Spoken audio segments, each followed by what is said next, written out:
Okay, all this week we are exploring cryptocurrency, how it works and why it's not going away. So we've talked about its technology and the risk of investing. And tonight, Becca Habegger, or as I call her, the crypto queen, she is bringing us what experts say cryptocurrency can be used for, such as a tool for equity.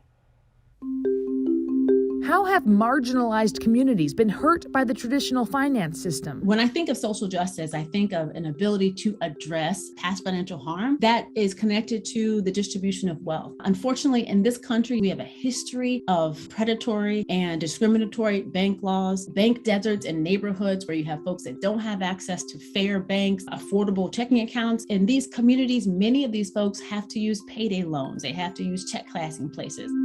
How can cryptocurrency be used as a tool for social justice? I believe that Bitcoin offers Black Americans and other marginalized communities the ability to build generational wealth over time through wealth appreciation. We're not talking about in 6 months. This is 5 to 10 to 15 years from now. The Bitcoin monetary network allows you to step outside of the existing system and get access to better products. There are Bitcoin financial services companies today that are offering Bitcoin credit cards. They're offering Bitcoin mortgages. They're offering Bitcoin loans. And those products are being offered without that human bias, without those gatekeepers that have been in existence in our traditional system. How does accessibility play a role? A lot of communities just really feel like the traditional financial markets are not for them. Whereas crypto, where you can download a mobile app on your phone and you're already used to Cash App, you're already used to PayPal, you're already used to some of these other products, and you can purchase crypto really quickly. It's just a lot more accessible. Literally, you can invest in Bitcoin with a phone and an internet connection. That is all you need.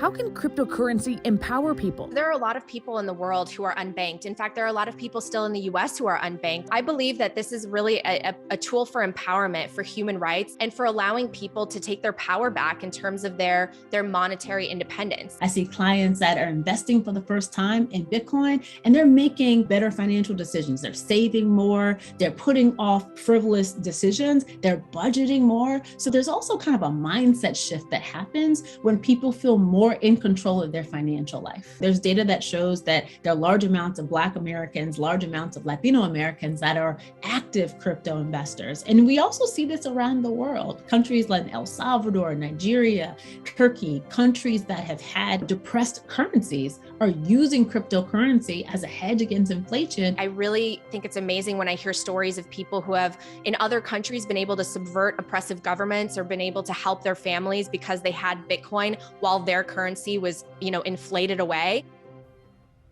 And Becca's here with us now. Are you tired of me calling you the crypto queen? It's cute. It's cute. I like it. I like it. It came to me yesterday during the show and I was like, you know what? It's going to stick. And she's wearing green today. This is so on par for Becca if you know her. All right. So I'm thinking about something you said experts mentioned in your story, and that's that a lot of people, they don't feel a part of the traditional banking system. And that's no small number of people. Right. They feel left out. You and I were just talking during the story about how the Federal Reserve, based on a study of some 12,000 who were surveyed last year, they estimate 1 in 5 U.S. adults either don't have a bank account or they have a bank account, but they use other alternative financial services like payday loans, check cashing, and money orders. The Fed calls that group either unbanked or underbanked.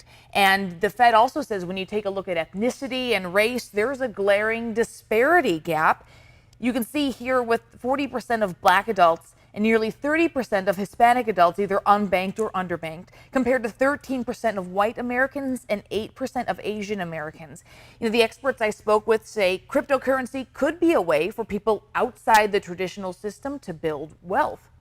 And I know yesterday we talked in yesterday's episode about investing in cryptocurrency, but I do want to remind people this can be very volatile. Very volatile. Yeah. So Bitcoin, for example, hit its all-time high in November. And over the summer, it dipped to a nearly 2-year low. So keep in mind, cryptocurrency of all coin types, it's a speculative investment, meaning you could make a lot of money and you could also lose it all. Yes, and before we go here, something that we mentioned yesterday is if you don't understand it, don't invest in it. Make sure that you truly understand it.